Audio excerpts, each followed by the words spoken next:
Bismillahirrahmanirrahim. Assalamualaikum warahmatullahi wabarakatuh. Saya Puteri Alia Sabrina binti Muhammad Hamdan daripada kelas PISMP Pendidikan 1 Ogos 2023, dan hari ini saya akan melaksanakan tugasan 2 PB persembahan subjek pengajian Akhlak Islamiah, di mana tajuknya bertajuk Imam Al-Ghazali Membangun Akhlak Menyelesaikan Krisis Moral, di mana pembentangan ini saya akan membentangkan salah satu daripada tokoh tasawuf, iaitu Imam Ghazali, dan apakah kepribadiannya, sumbangan dan kejayaannya, dan sumbangan keberkesanannya dalam menyelesaikan sumbangan beliau dalam menyelesaikan masalah akhlak, kerosakan akhlak pada masa kini.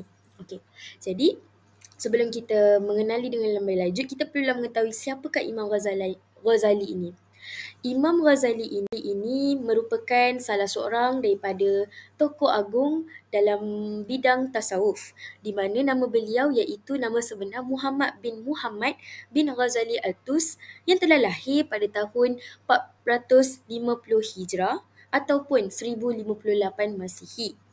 Okey, jadi beliau telah lahir pada tahun tersebut dan telah meninggal pada tahun 14 Jamadil Akhir 505 Hijrah bersamaan 19 Disember 1111 Masihi pada umurnya 55 tahun. Jadi, beliau diberi gelaran, iaitu yang pertama Al-Ghazali, yang kedua Abu Hamid. Beliau dikenali sebagai Al-Ghazali kerana ia dinisbahkan kepada kampung tempatnya dilahirkan, iaitu di Al-Ghazalah, yang terletak di pinggir bandar Tus dalam wilayah Khurasan Parsi. Manakala digelar sebagai Abu Hamid kerana yang bermaksud bapa kepada Hamid, iaitu bapanya bernama Hamid dan ia dinisbahkan kepada anaknya. Jadi, Imam Ghazali ni mendapat kepribadiannya adalah daripada bapanya sendiri, iaitu Abu Hamid, di mana bapanya ini merupakan seorang lelaki yang sangat soleh dan menyara kehidupan keluarganya dengan bekerja sebagai penenun pakaian. Manakala penenun pakaian daripada bulu, kemudian dia menjual pakaian tersebut di pasar sekitar Tus tersebut.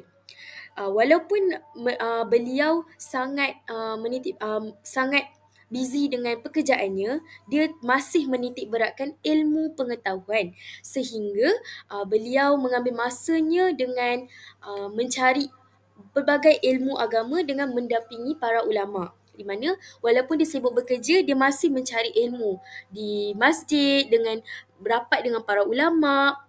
Okey. Jadi, beliau telah dikurniakan juga dengan 2 orang putera, iaitu Imam Ghazali dan Ahmad, yang kedua-duanya juga adalah merupakan seorang tokoh ilmuwan fiqh. Baiklah, seterusnya setelah kita mengenali siapakah Imam Ghazali ini, mestilah kita nak tahu apakah pendidikan dan kerjaya beliau.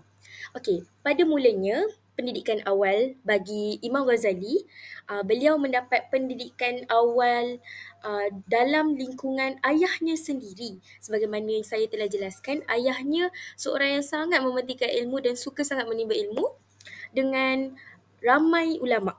Jadi, pendidikan awalnya adalah daripada lingkungan ayahnya sendiri, di mana beliau mempelajari Al-Quran dan asas-asas ilmu agama daripada bapa dan ramai para ulama tempatan.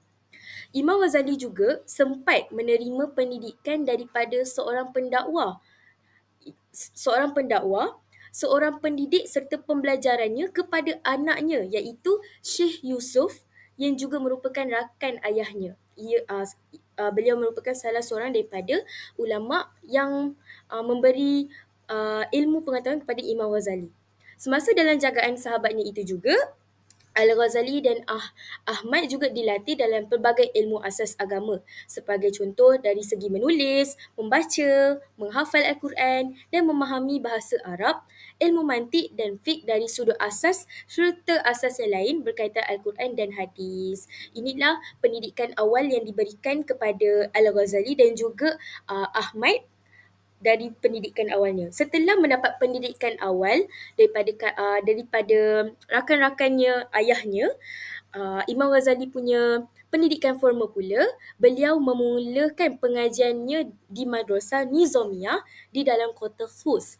Jadi di mana disebabkan pembelanjaan tidak mencukupi, institusi ini juga menawarkan beasiswa kepada setiap penuntut atau penimba ilmu yang belajar di sini.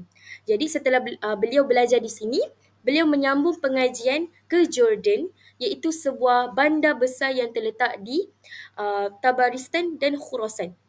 Di sini, beliau berguru dengan Abu Nasr al-Ismail dan Syekh Ismail bin Sa'dalah al-Ismaili dalam bidang fiqh, serta beliau juga berpeluang belajar dengan Syekh Abu Qasim Ismail bin Masadat al-Jurjani, iaitu beliau merupakan salah seorang ulama mazhab Syafi'i serta ahli hadis dan sastra.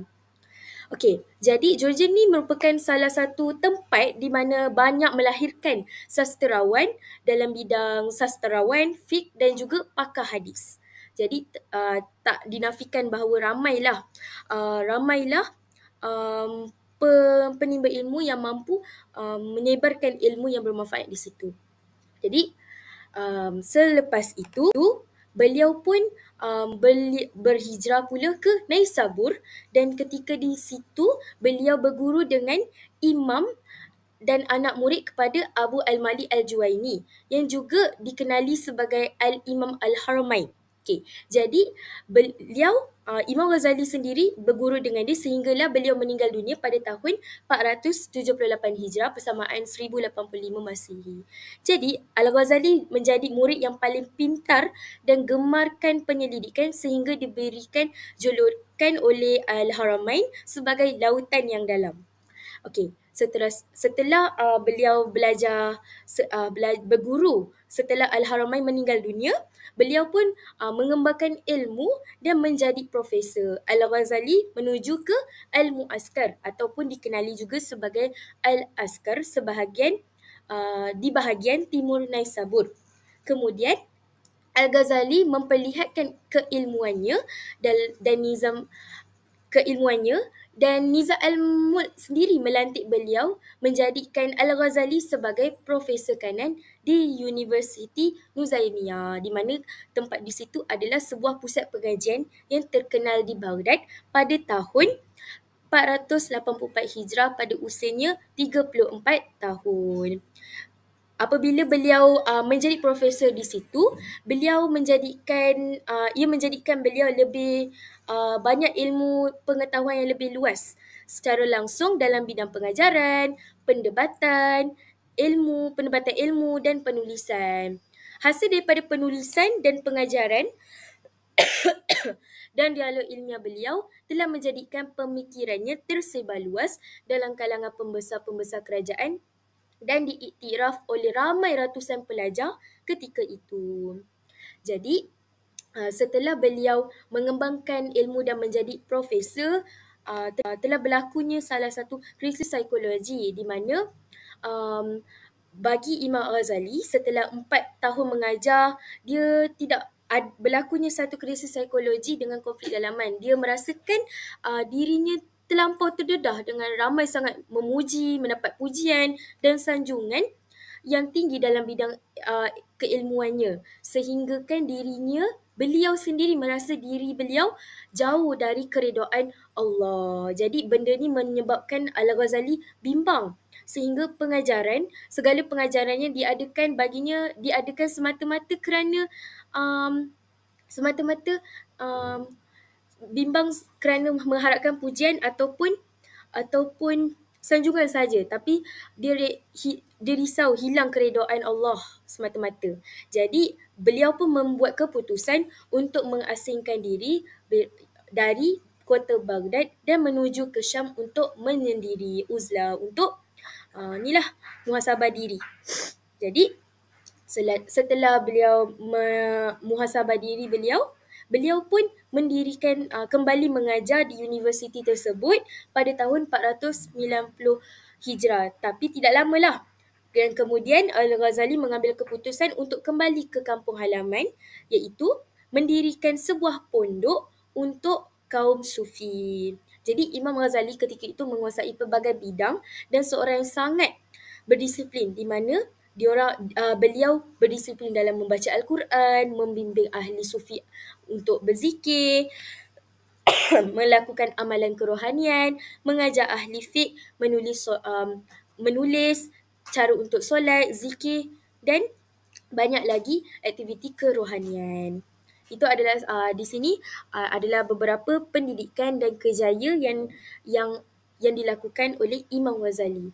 Selain itu, Imam Ghazali juga mempunyai beberapa karya, menghasilkan beberapa kitab, di mana disebabkan Imam Ghazali memiliki banyak ilmu dan pengetahuan yang banyak, Imam Ghazali dapat menghasilkan dianggarkan melebihi 200 buah buah kitab, tetapi hanya kurang 50 buah saja yang masih kekal sehingga kini.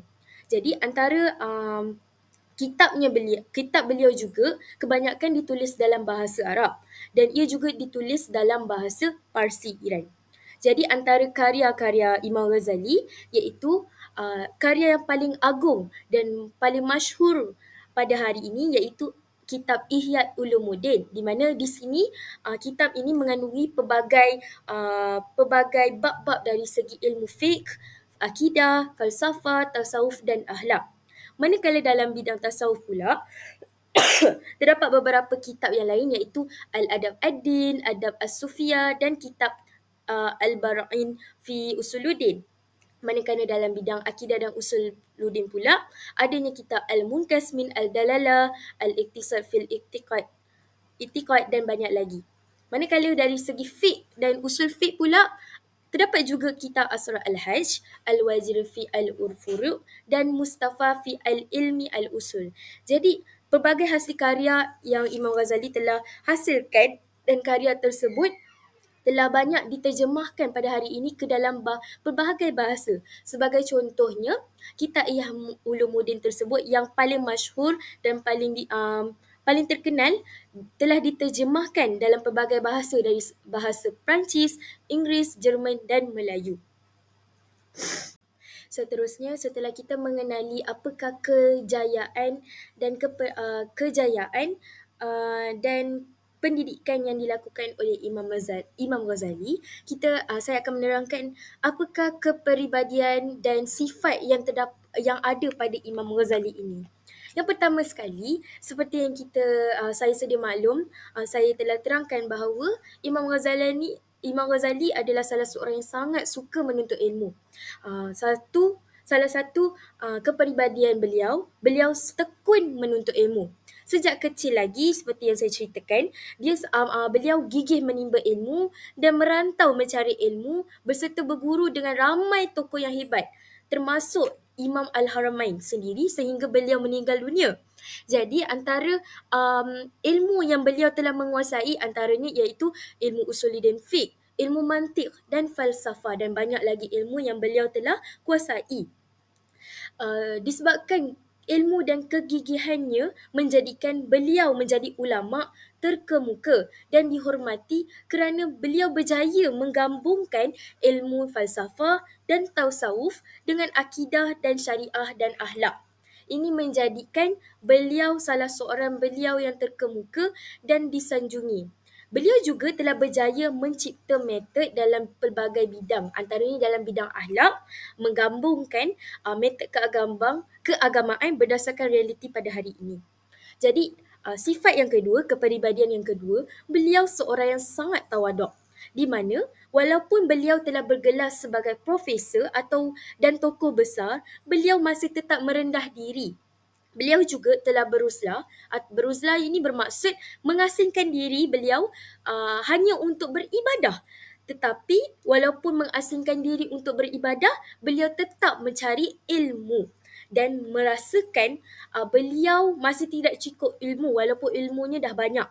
Jadi beliau terus menuntut ilmu selagi boleh. Okay. Jadi ketokohan beliau menjadi seorang ulama dan tokoh terbesar, beliau tidak mengubah sikap rendah dirinya. Okey, yang seterusnya, Beliau juga merupakan seorang yang bijaksana, petah berhujah dan memiliki kuat ingatan.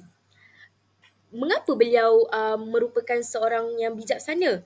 Beliau seorang yang bijaksana kerana telah diberikan gelaran sebagai Hujatul Islam kerana beliau hebat dalam berhujah dan memiliki kebijaksanaan dan mampu menjawab serangan pemikiran yang cuba menyeleweng.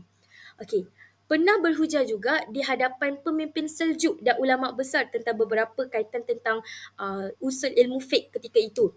Dan beliau juga telah menjadi seorang profesor termuda di Universiti Nizamiyah yang telah dilantik oleh universiti tersebut. Okey, dari segi kuat ingatannya pula, beliau mempunyai ingatan yang sangat kuat dan cerdas, bahkan menghafal pelajaran dan tidak bergantung pada cacatan, di mana hafalan yang sangat kuat tidak memerlukan beliau untuk mencatat. Walau bagaimanapun, beliau rajin mengulang kaji, menilai dan menyimpan ilmu secara mendalam dan tidak merasa rugi walau kehilangan buku. Disebabkan apa? Kerana ilmunya telah tersimpan di dalam minda. Jadi kepribadiannya seterusnya, beliau merupakan insan yang sangat kuat beribadah, warak dan zuhud, di mana beliau menolak kemewahan dan sanjungan ketika berada di puncak kejaya. Dan kerana beliau takut terjerumus ke arah kemusnahan rohani, kerana ketika itu beliau mendapat sanjungan dan pujian daripada pelbagai pengikut ketika itu, dan memilih jalan untuk melaksanakan zuhud dan mendekatkan diri kepada Allah. Dan ketika ini beliau dapat menghidupkan kehidupan dengan ibadah dan bermujahadah. Dan beliau juga menjauhkan diri daripada godaan dan perkara yang menyebabkan syubhat. Bahkan beliau juga meneroka dari satu negeri ke negeri yang lain dan hidup secara nilai kerohanian, bahkan untuk mendekatkan diri kepada Allah untuk seimbangkan dunia dan akhirat. Baiklah, itu adalah beberapa kepribadian yang terdapat pada Imam Ghazali. Baiklah, seterusnya setelah kita mengenali kejayaan dan kepribadian Imam Ghazali, seterusnya kita akan pergi kepada apakah sumbangan yang kita boleh dapati daripada ilmu yang boleh kita dapat daripada Ghazali dalam menangani masalah keruntuhan akhlak semasa. Salah satu sumbangan yang boleh digunakan adalah berdasarkan penekanan pada penyucian jiwa, iaitu dengan melaksanakan tazkiyatun nafs. Al-Ghazali menegaskan bahawa pendidikan akhlak ini seharusnya bermula dengan melaksanakan penyucian jiwa daripada sifat-sifat yang tercela. Beliau berpendapat bahawa akhlak mulia boleh dicapai sekiranya individu tersebut membersihkan hati mereka daripada penyakit rohani. Jadi macam kita boleh lihat antara jenis-jenis penyakit rohani seperti hasad dengki, riak dan takabur. Sifat-sifat ini boleh menyebabkan hati kita menjadi hitam. Jadi perlu adanya penyucian jiwa dari berlakunya sifat-sifat tercela ini. Oleh hal demikian, pendekatan yang dilaksani ini bukan sahaja dapat menyucikan diri daripada sifat-sifat tersebut, tetapi dapat membentuk individu yang berintegriti dan bertanggungjawab. Sekaligus dapat mengurangkan gejala sosial negatif dalam masyarakat. Yang kedua, pendidikan akhlak yang berasaskan ilmu dan amal. Sebagaimana menurut Imam Al-Ghazali sendiri, ilmu tanpa amal tidak mencukupi untuk seseorang yang ingin membentuk akhlak yang baik.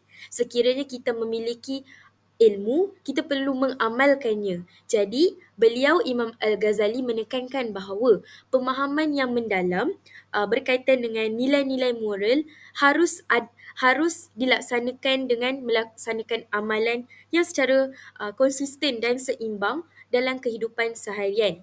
Dengan melakukan apa yang kita pelajari daripada ilmu, dapat membantu individu mengintegrasikan nilai-nilai positif di dalam diri dan menjadikan sebahagian daripada kepribadian mereka. Sebagai contoh, bila kita tahu sedekah tu dapat membuatkan kita kaya. Jadi, kita perlu konsisten dengan melaksanakan amalan tersebut. Itu contoh. Jadi, yang ketiga iaitu peranan guru dalam melaksanakan dalam menangani masalah keruntuhan akhlak. Guru juga memain salah satu peranan. Al-Ghazali menekankan bahawa guru memainkan peranan dalam pendidikan akhlak ini. Ini dikatakan kerana guru bukan sahaja menyampaikan ilmu tetapi menjadi sebagai uh, teladan, contoh teladan sebagai model akhlak bagi pelajar. Okey. Jadi bagi Imam Ghazali menggariskan bahawa guru perlu ada sifat belas kasihan, kesabaran dan ikhlas, disebabkan sifat-sifat ini mempengaruhi seseorang untuk membentuk pelajar. Okey, jadi dengan melaksanakan pendekatan iaitu guru sebagai teladan ini, ia dapat membentuk persekitaran pembelajaran yang kondusif untuk perkembangan moral yang baik. Okey, apabila kita tahu peranan guru sebagai teladan, guru juga perlu mengetahui beberapa metod pendidikan yang boleh dilaksana. Ini bukan sahaja guru sahaja, tetapi ibu bapa, rakan-rakan guru, ibu bapa dan ramai lagi dalam masyarakat kita boleh melaksanakan untuk menyampaikan pendidikan akhlak.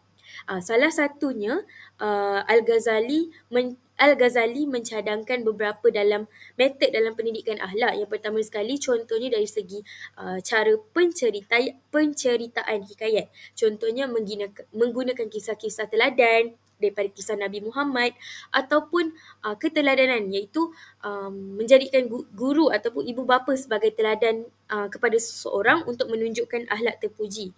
Selain itu, metod pembiasaan ataupun pengulangan kebiasaan melakukan sesuatu, iaitu contohnya membiasakan pelajar dengan amalan yang baik supaya amalan tersebut menjadi satu tabiat secara langsung.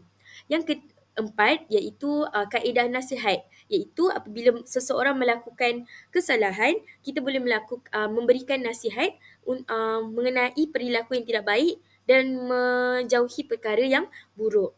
Dan yang terakhir iaitu metod ganjaran dan hukuman. Metod ini adalah dilaksanakan untuk memberikan ganjaran kepada yang melakukan perilaku baik dan hukuman kepada mereka yang menuduh untuk kesalahan. Dalam memberikan hukuman juga perlulah ada batasnya. Jadi dengan melaksanakan pendekatan ini, ia akan membawa pendidikan alam tidak hanya kepada teori tetapi dapat dilakukan dan dilaksanakan dalam kehidupan seharian dan menjadikannya ia lebih berkesan dalam menangani pelbagai masalah moral yang berlaku. Jadi sumbangan yang terakhir iaitu dari segi relevansi dengan isu moral semasa. Pendekatan Al-Ghazali ini dalam pendidikan akhlak sangat-sangat relevan dalam menangani isu-isu moral kita pada ini. Sebagai contoh, isu semasa pada hari ini contohnya hedonisme, individualisme dan materialisme. Dengan menekankan penyucian hati, tazkiyatun nafs, melaksanakan amalan yang soleh, melakukan peranan model teladan yang diberi contoh, dan pendekatan ini mampu membentuk individu yang memiliki kesedaran moral tinggi dan komitmen terhadap nilai-nilai etika. Seterusnya dapat menangani keruntuhan akhlak. Jadi penekanan beliau ini bukan sahaja untuk diri kita sendiri tetapi membantu orang lain juga. Baiklah. Jadi salah satu soalan yang saya dapat mengenai iaitu sekiranya anda seorang guru, bagaimanakah anda boleh menggunakan prinsip pendidikan akhlak Imam Ghazali dalam membentuk sesiapa murid di dalam bilik darjah? Seperti yang kita lihat, terdapat beberapa metod yang telah saya terangkan melalui apa metod yang boleh digunakan dalam pendidikan akhlak ini. Jadi sebagai seorang guru, salah satunya kita boleh menjadi qudwah hasanah, iaitu contoh teladan kepada anak-anak. Contohnya, sebagai guru, kita perlu menunjukkan akhlak yang baik. Contohnya, amanah, sabar, hormat dan ikhlas dalam setiap apa yang kita laksanakan. So, bila guru menunjukkan contoh teladan yang baik, pelajar sendiri akan ikut apa yang kita lakukan. Yang kedua, membiasakan amalan positif. Contohnya, guru boleh menggalakkan murid-murid untuk melakukan amalan seharian. Sebagai contoh, di perhimpunan, guru boleh membantu murid untuk menasihatkan mereka supaya memberi salam ketika berjumpa ataupun tolong-menolong dan sentiasa bersyukur. Hal ini apabila secara konsisten dilaksanakan, ia boleh menjadikan tabiat yang baik kepada pelajar. Yang ketiga, penyucian hati dan niat. Guru boleh mengingatkan murid supaya sentiasa berniat baik dan memperbaiki niat dalam pembelajaran bagi mengelakkan adanya sifat mazmumah seperti iri hati atau malas. Ini adalah sama dengan prinsip yang diterangkan oleh Imam Al-Ghazali sendiri, iaitu prinsip Tazkiyatun Nafs oleh Al-Ghazali. Yang keempat iaitu menggunakan kisah teladan. Guru boleh menggunakan cerita-cerita hikmah atau kisah Nabi untuk menyampaikan nilai akhlak dengan lebih mendalam dan berkesan.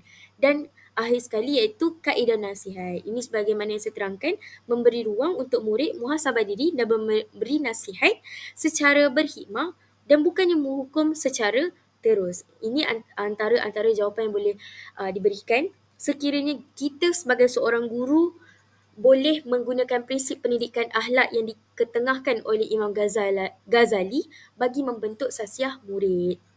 Jadi, kesimpulan pembentangan saya pada hari ini iaitu Imam Al-Ghazali bukanlah sahaja seorang tokoh ilmu yang besar, tetapi ia juga merupakan seorang penyampai ilmu dan sangat bijak dalam bidang pendidikan akhlak secara menyeluruh.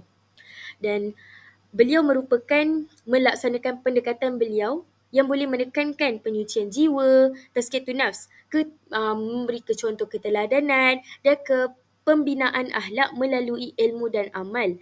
Dan ia masih relevansi dan berkesan sehingga pada hari ini. Dalam menghadapi cabaran keruntuhan moral masyarakat pada masa kini, ajaran beliau mampu dijadikan panduan dalam membentuk individu yang berintegriti, berakhlak dan bertanggungjawab. Justeru adalah menjadi tanggungjawab kita bersama sebagai seorang pendidik, ibu bapa dan masyarakat untuk menghidupkan kembali nilai-nilai murni yang diketengahkan oleh Imam Al-Ghazali demi kesejahteraan umat. Sekian, tamatlah pembentangan saya. Wabillahi taufiq wal hidayah. Assalamualaikum warahmatullahi wabarakatuh.